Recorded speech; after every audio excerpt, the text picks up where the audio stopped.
qu'est-ce que je peux bien faire ce week-end? Ah, ah. Allô?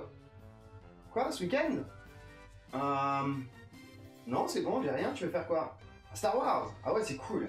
Et c'est qui va faire le MJ? Nico? Oh non, sérieux, pas Nico, il est chiant, il s'y connaît trop en Star Wars, et puis il emmerde les gens à chaque fois avec ses règles, il est trop pointilleux, ça me fait chier, quoi. Ah, tu voudrais... Quoi? Ouais, ben, je peux faire le maître de jeu, si tu veux. Et alors, attends, je te rappelle, je vois que j'ai des gens qui sont là, j'ai des internautes qui sont en train de me regarder, parce qu'en fait, j'allais faire la vidéo sur les maîtres de jeu, justement. Alors, je te rappelle, et on se rechoppe ce week-end, ça marche? Ok, nickel. Allez, à plus, ciao! Oui, aujourd'hui nous allons parler des maîtres de jeu. C'est très important les maîtres de jeu. Comme pour les joueurs, pour les personnages ou autres, il faut sélectionner un bon maître de jeu. Parce que tous les maîtres de jeu ne racontent pas les mêmes histoires, n'utilisent pas les mêmes règles, et ne sont pas, disons, aussi perspicaces les uns que les autres dans certains domaines. Donc il faut bien sélectionner son maître de jeu pour pouvoir s'amuser dans son aventure. C'est ce que nous allons voir tout de suite. Partie 3 sur le jeu de rôle, les maîtres de jeu.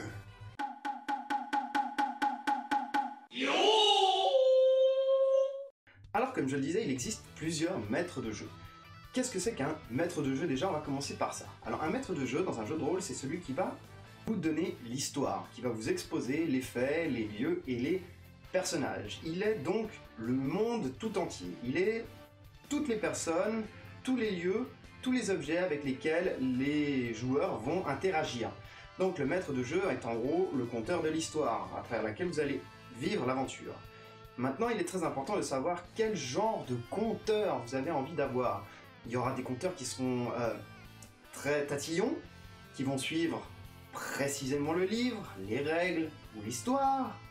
Il y aura des maîtres de jeu qui sont héroïques, c'est-à-dire qui vont vous donner le matériel, les pouvoirs et les puissances de façon à affronter le monde entier du jeu de rôle sans aucun problème. Et il y a ensuite un autre type de maître de jeu qui est le maître de jeu totalement inventif, c'est-à-dire c'est le maître de jeu qui se fout royalement des règles et qui va inventer ses propres règles et améliorer le jeu à sa manière.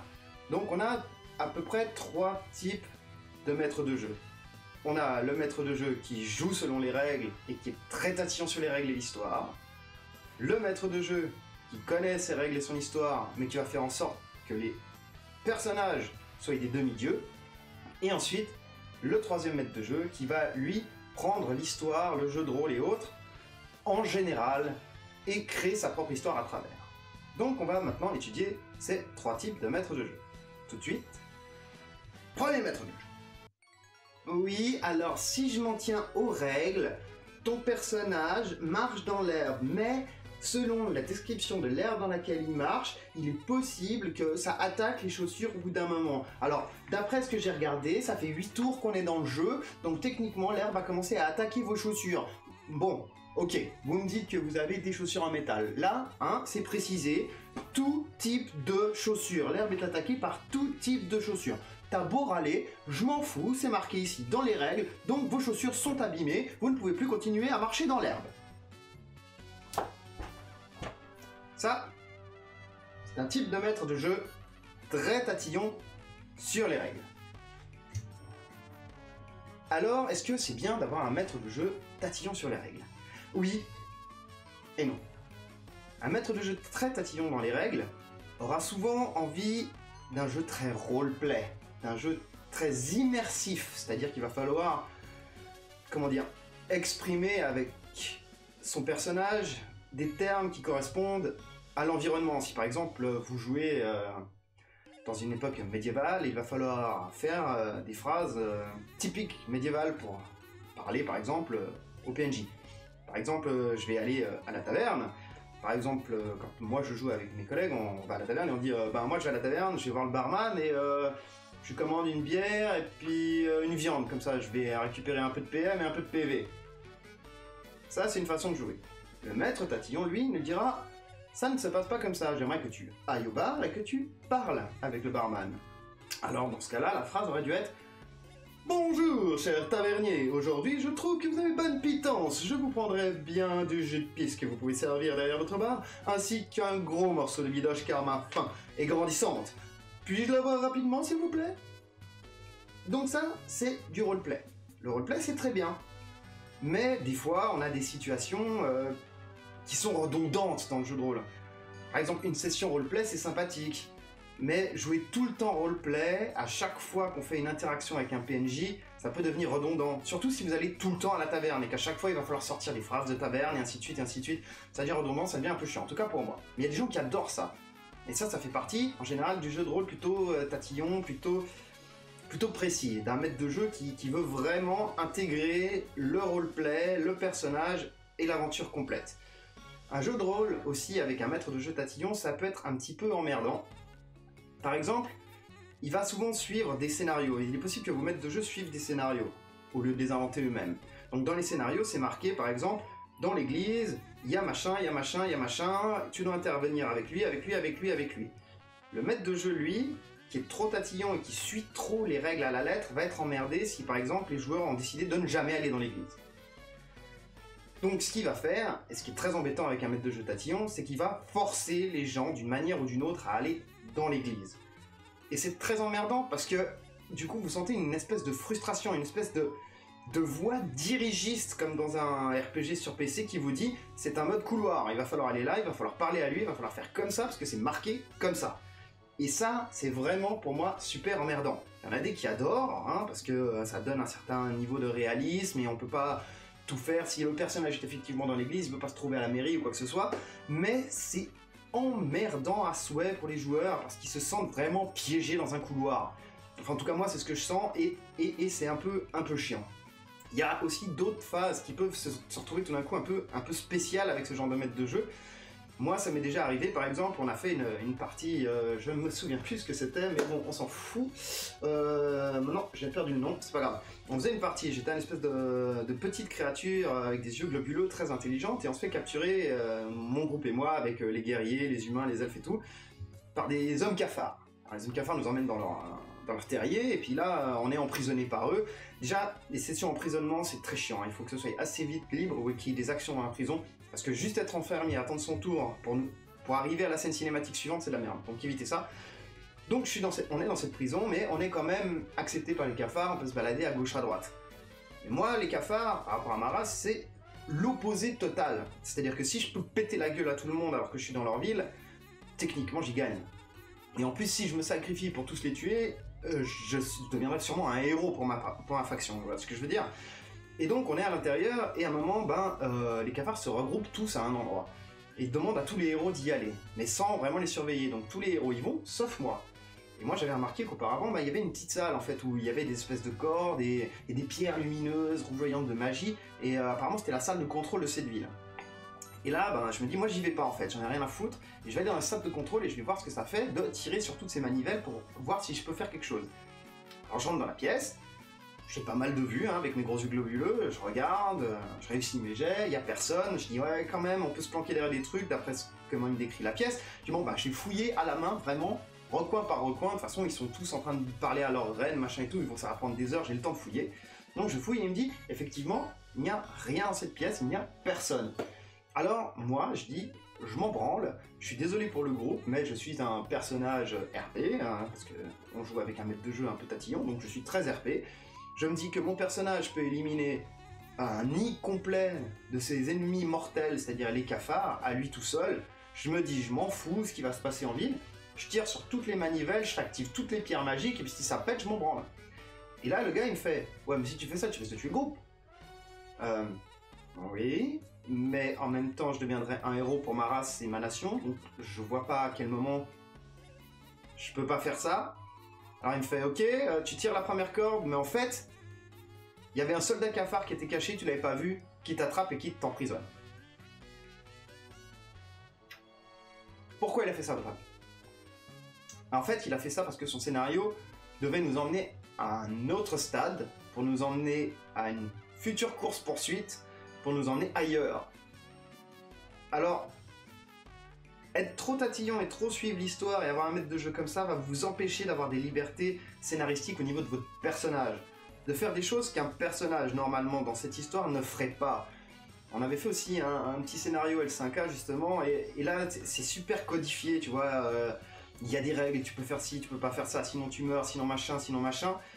Et en fait, nous on est arrivé là-dedans et moi je me suis dit en tant que personnage, je me suis dit je fais un noble hautain qui en a rien à foutre et qui s'en fout s'il va crever, mais il va répondre, il va envoyer chier tout le monde et puis il va dire c'est moi le maître et je vous ennuie quoi. Et j'ai pas pu. J'ai pas pu parce que le règlement l'interdit, parce qu'on peut pas faire ça, parce que c'est dangereux pour ma vie, et puis le maître de jeu m'a dit ben de toute façon ça sert à rien de faire un personnage comme ça, machin et tout. Et j'étais super frustré. Le premier scénario dicté par L5A m'a super frustré. Après, voilà. L'ambiance est cool, je veux dire, si tu te mets dans l'idée du scénario, dans l'idée des personnages, et de faire un personnage comme tous les autres, ok. Et moi j'aime bien faire des personnages un peu extrêmes, et avec ce genre de MJ par exemple, je sais que j'ai du mal à jouer moi, pas que le maître de jeu est mauvais, hein. C'est que moi j'ai de la peine à jouer parce que j'ai besoin de liberté d'expression dans mon personnage. Je veux pas être cantiné à un rôle spécifique. Si on me dit par exemple tu es chevalier du roi, ok je suis le chevalier du roi, mais je suis pas forcément obligé d'être le mec qui suit tout ce que dit le roi et d'être forcément à fond pour mon royaume. Je peux très bien être un gros enculé qui a envie de trahir.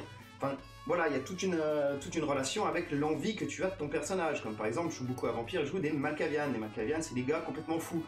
Et je suis un personnage qui fait mais n'importe quoi, je veux dire, je m'en fous, l'ennemi il est plus fort que moi, je le cherche, je tente de le rendre fou, je fais partir des mecs en frénésie, ça, je sais pas pourquoi, enfin voilà, je fous le bordel parce que le personnage est censé foutre le bordel, je suis fou, donc je suis fou, je fais n'importe quoi et je ne risque ma vie partout. J'ai pas cette impression quand je joue un personnage de oh j'ai monté 8 levels, je vais absolument tout faire pour survivre et faire en sorte de faire ce que le maître de jeu me dit pour ne pas mourir. Non, je m'en fous, je peux mourir, je peux recommencer les personnages, j'adore jouer des personnages différents, je m'en fous. Et ça crée un gros problème avec ce genre de maître de jeu qui est très très papier, très très écrit, très très linéaire, très très scénarisé. Parce que du coup je vais l'emmerder tout le temps. Et ça va pas passer. Donc ce maître de jeu est très bien pour les gens qui par exemple adorent un type de jeu de rôle, un type d'univers ou quoi que ce soit. Parce que là le maître de jeu va vraiment vous faire rentrer en détail, quitte à vous mettre des couloirs dans ce monde et vous imprégner de son univers. Alors ça c'est super cool pour ceux qui adorent ça, mais moi j'aime bien justement extrapoler, donc c'est pas un maître de jeu qui me convient, mais c'est un très bon maître de jeu. Voilà, ça c'était notre premier maître de jeu. Passons au suivant. Le deuxième maître de jeu, le maître de jeu héroïque, qui joue effectivement avec ses personnages, mais qui joue pour et avec eux.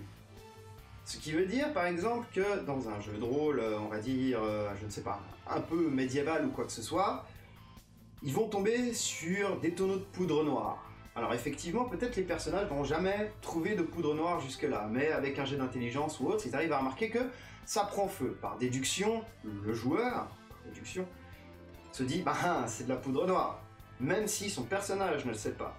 Et il se dit, bah si ça prend feu, mon personnage peut penser que si j'y mets un chiffon dans le baril et que je le jette sur l'ennemi, il va exploser, c'est possible. Un maître de jeu normal dirait fais un jet d'intelligence, fais un jet de mathématiques, fais un jet de science, pour savoir si le personnage va penser à tout ça, va pouvoir mettre en place son piège ou son baril explosif. Techniquement, je veux dire, je pense pas que mon cerveau ait besoin de faire des calculs mathématiques ou scientifiques pour savoir que si je mets le feu à un truc, que ça brûle et que ça fait une flamme, une grosse flamme. Je pense pas que j'ai besoin de réfléchir longtemps pour me dire que si j'y fous le feu, il y a tout qui brûle et ça fait une méga flamme. J'ai pas besoin d'être un méga scientifique, enfin voilà. Et donc, j'ai pas besoin de faire tous ces jets.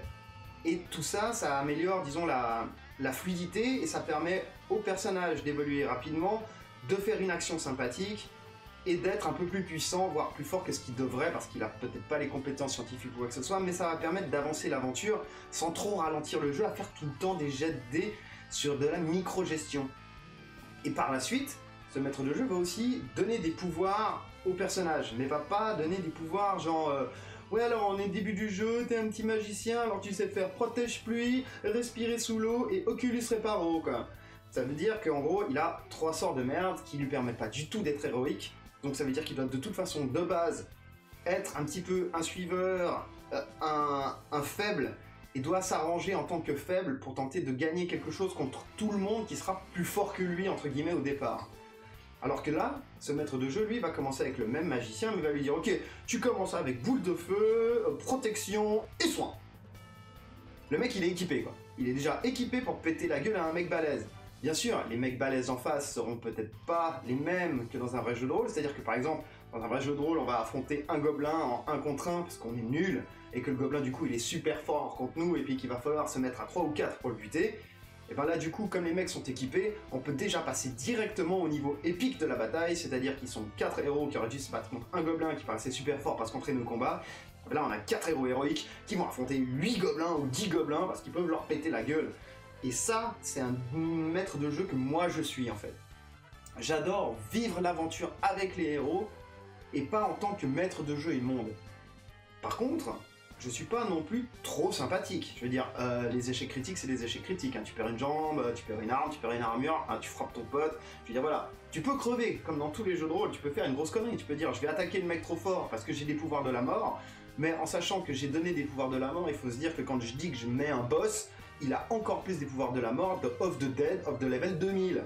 Donc évidemment, on aura le même rapport. Sauf que, à la différence, avec le premier maître de jeu, c'est que les héros et les personnages et les joueurs peuvent vraiment interférer avec le monde et se sentir puissants, valeureux et capables. Ce qui est rare dans les jeux de rôle, surtout au départ. Il va falloir monter les échelons, un à un, apprendre toujours des pouvoirs de plus en plus forts qui sont des fois impossibles à obtenir parce que le scénario ne t'emmène jamais là où il faut, parce que tu dois te déplacer ci et là et aller visiter des contrées que de toute façon le scénario de ton maître de jeu ne t'enverra jamais visiter, donc c'est un peu la dèche quand même. Donc voilà, c'est pas pour moi une bonne chose, alors que moi j'adore justement faire en sorte que les joueurs s'amusent. Et ça, c'est vraiment de la balle. Avoir un maître de jeu qui vient jouer pour que les joueurs s'amusent, plus que les joueurs découvrent un monde, et ben c'est ce que je suis, et c'est génial. C'est génial parce qu'on se marre, l'aventure est cool et ça se passe bien. Il n'y a pas 12 milliards de jets de dés, on ralentit pas sur de la merde et on avance. Et on a des scénarios de la mort. Et puis pour finir, on se bat contre le boss ultime Dark Vador. Ou alors on va affronter Voldemort. Et puis on en a rien à foutre d'Harry Potter. Enfin voilà, je veux dire, c'est héroïque, c'est super cool et c'est ce qu'on a envie de faire. Enfin, c'est ce que moi j'ai envie de faire dans un jeu de rôle. Donc c'est comme ça que je le fais en tant que maître de jeu. Donc là, on a le deuxième maître de jeu qui est le maître de jeu héroïque. Nous voilà arrivés au troisième maître de jeu. Le troisième maître de jeu, c'est ce qu'on appelle le maître de jeu foutoir. C'est-à-dire que c'est un maître de jeu qui aime un univers ou qui aime un jeu de rôle ou quoi que ce soit, mais qui adore tous les autres univers en même temps. C'est-à-dire que par exemple, on va toujours regarder l'univers, on va jouer à Star Wars. Mais dans Star Wars, à un moment ou à un autre, notre groupe va se balader sur une planète et va trouver des créatures mythiques, légendaires, qui apparemment peuvent être attrapés dans des holocrons de façon à pouvoir être utilisés en combat et qui peuvent évoluer. Et là, c'est ce qu'on appelle un maître de jeu foutoir. C'est-à-dire que le gars, il a tellement envie de voir de tout, de faire des incrustes, de mettre des clins d'œil, d'utiliser les autres univers à l'intérieur d'un univers pour voir ce que ça donnerait, qu'on en arrive à une histoire mais loufoque qui n'a plus rien à voir avec le monde du jeu de rôle de base et qui part sévèrement en cacahuète. Alors ce qui est génial avec ce genre de maître de jeu, c'est qu'en général on a énormément de phases super hilares, on a des choses qui se passent qui sont improbables, on arrive à faire des combats monumentaux, mais tout ça sans jamais vraiment avoir de... Mais fuck ta mère, c'est quoi les règles de ce monde, où c'est qu'on va, il est où le boss final, et c'est quoi notre quête, et puis putain mais pourquoi il y a ça ici, mais putain pourquoi il y a ça ici, et on se marre, et on se marre, et on se marre. Donc c'est pas un maître de jeu qui sera, comment on va dire, hyper... qui va vous faire rentrer dans une aventure, vous faire vivre quelque chose en tant que joueur héroïque, ou en tant que joueur qui se balade dans un monde, mais qui va vous faire vibrer une aventure en tant que vous, personne. Plus que joueur ou rôle. Parce que vous allez vraiment délirer, quoi. C'est comme si en gros, vous jouiez un petit peu à noob, quoi, je veux dire. C'est foutre n'importe quoi, je veux dire, on est dans un espace, dans nous par exemple, un petit peu héroïque, puis au bout d'un moment on nous dit « Oh, il y a une ville avec de la technologie, mais les gars ils se battent à l'épée, les autres ils ont des flingues, je veux dire, il n'y a aucun rapport avec rien. » Et c'est cool, c'est vraiment hyper cool, mais ça aussi c'est un système de jeu ou un type d'aventure qu'il faut sélectionner. Il faut sélectionner un maître de jeu comme ça. Je veux dire, si vous voulez être un peu sérieux, vous voulez faire du Star Wars et que tout d'un coup, vous pouvez faire péter un croiseur interstellaire en utilisant, je sais pas moi, Dracofeu.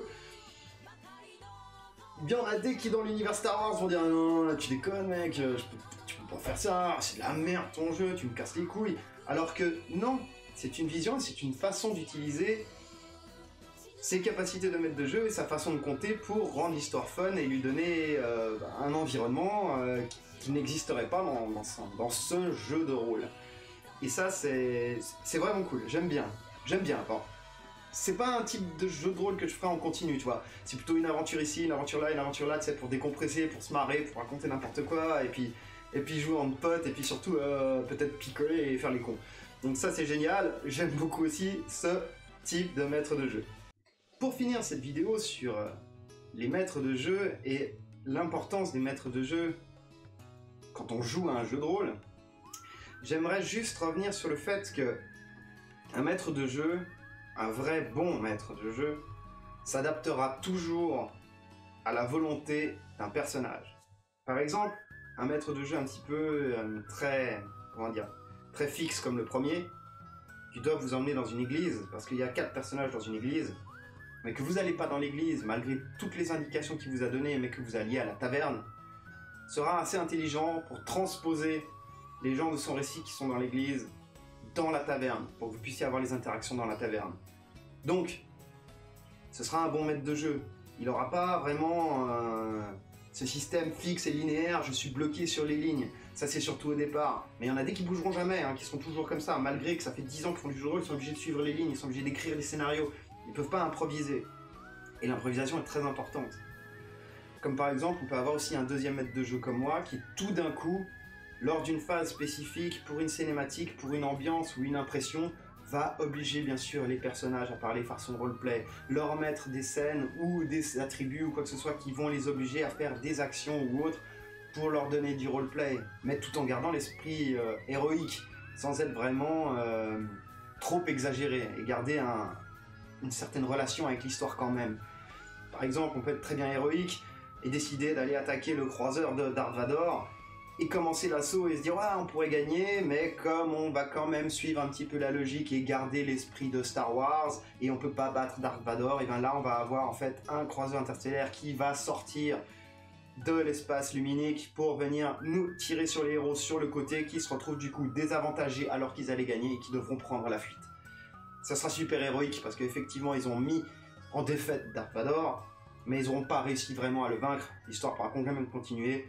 Et peut-être qu'ils reviendront à la charge une prochaine fois et que le maître de jeu héroïque devra trouver une autre solution pour que Vader s'en tire, de façon à ce qu'il arrive quand même au passage au moment où il doit affronter Luke avec Palpatine. Mais toujours rester un bon maître de jeu. Jamais trop héroïque et exagéré, jamais trop dans l'histoire et suivre ses lignes et exagérer. Et comme le dernier par exemple, qui lui est vraiment un maître de jeu foutoir, lui par contre peut-être un bon maître de jeu foutoir, c'est-à-dire intégrer des éléments de Pokémon dans Star Wars par exemple, mais faire en sorte que ça joue. En disant que ça joue, ça veut dire que par exemple, on peut pas utiliser par exemple, je dirais, l'attaque Fatal Foudre d'un type de Pikachu sur l'Empereur Palpatine, parce que l'Empereur Palpatine va utiliser Éclair et bien sûr péter la gueule à Pikachu. Donc le Pikachu, qui est censé être cheaté et faire des attaques de la mort, se retrouvera quand même réfréné par l'histoire. Mais ce sera fun d'en avoir un. Et ça rendra bien dans l'histoire, et ce sera quand même un bon maître de jeu parce qu'il mettra des éléments extérieurs au monde d'origine, tout en gardant une cohérence au niveau des pouvoirs et des utilisations. Et ça, c'est vraiment génial. Donc, parmi ces 3 maîtres de jeu, bien sûr, il y a toujours celui qui est un bon maître de jeu, et celui qui est un mauvais maître de jeu, et celui qui est un maître de jeu qui sait pas encore où il est, le débutant. Il faudra toujours pardonner au maître de jeu d'avoir fait une erreur ou quoi que ce soit, ou... Parce que de toute façon, c'est lui qui raconte l'histoire, et vous avez accepté d'aller jouer à cette histoire. Donc vérifiez bien, parlez avec les gens autour de vous avant de commencer un jeu de rôle, vérifiez quel type de jeu de rôle c'est, quel maître de jeu c'est, dans quel monde c'est, est-ce que ce sera hyper fidèle, est-ce que ce sera pas hyper fidèle, renseignez-vous avant, parce que les maîtres de jeu ne sont pas forcément mauvais, et l'histoire qu'ils racontent n'est pas forcément mauvaise, mais peut-être que la façon de jouer ne vous convient pas. Donc si jamais vous avez joué une fois un jeu de rôle et que vous êtes retrouvé dans un mode couloir, alors que vous vouliez un mode liberté, et que vous avez décidé donc du coup que les jeux de rôle c'est pas pour vous parce que les couloirs c'est de la merde, si je veux faire des couloirs je fais des jeux vidéo, essayez un autre maître de jeu. Comme par exemple si vous aviez voulu jouer à un univers Star Wars et être vraiment un gros Jedi dans l'univers avec ses limitations, ses réfrénements, l'Empire partout autour de toi, la difficulté de jouer, d'utiliser ton sabre et d'être un vrai Jedi, eh bien choisissez le premier maître de jeu. Le maître de jeu qui est vraiment à fond dans son histoire, qui suit les règles et qui veut vous intégrer dans le monde. Ça c'est super cool. Par exemple, parce que si vous aviez joué avec un mec qui racontait n'importe quoi et qui foutait des Pokémon au milieu de Star Wars, et que vous vouliez vraiment jouer dans l'univers de Star Wars, et vous vous êtes dit, bah du coup, mais c'est de la merde les jeux de rôle, on fait n'importe quoi, c'est pas l'univers de Star Wars, je m'en branle, c'est à chier, et ben non, vous avez juste pas joué avec le bon maître de jeu, donc sélectionnez-en un autre. Et vous trouverez forcément le jeu de rôle, et les personnes, maîtres de jeu, joueurs, qui correspondent à votre univers, et là vous pourrez faire une méga saga qui pourra peut-être durer des années avec vos potes. Et vous allez vraiment vous marrer bien plus qu'en regardant un film Star Wars d'ailleurs, sûrement. Donc sur ce, c'est la fin de cette petite vidéo sur les maîtres de jeu, ce que je fais souvent essentiellement. Et j'espère que ça vous aura été utile. Donc faites-vous plaisir en jouant à des jeux de rôle, et faites-vous plaisir en sélectionnant les gens avec qui vous voulez jouer et le monde dans lequel vous allez. Et n'hésitez pas à mettre des pouces bleus et des partages sur ma vidéo, c'est très important, j'aimerais bien en avoir tout plein comme tout le monde. Ce qui est impossible d'ailleurs, parce que je suis pas assez connu. Mais un jour peut-être. Et je vous dis, à ciao les gens, je vous aime. Et abonne-toi.